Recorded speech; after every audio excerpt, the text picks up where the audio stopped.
তো তুমি ঘটি? হোয়াট? ঘটি? আর তুমি বাঙ্গাল? মিস্টার বাঙালি।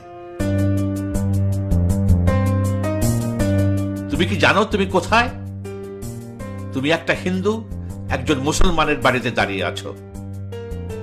তোমার আর আমার সম্পর্ক ঠিক রাত আর দিনের মতো। আমি তোমার ভালোর জন্য চিন্তা করছি, তুমি ফ্যামিলির জন্য একটু চিন্তা করো। তোমাদের দুই ফ্যামিলির মধ্যে লেগে যাবে।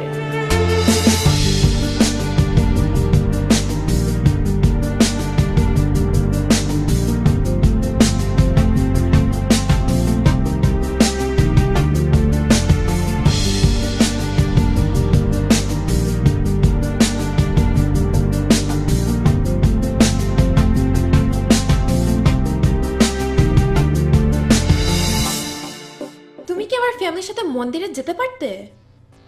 আমাদের জীবনধারা আলাদা, আমাদের সম্পর্ক নষ্ট হয়ে যেত রায়ে। আমি তোমাকে কষ্ট দিতে এখানে আর আসবো না।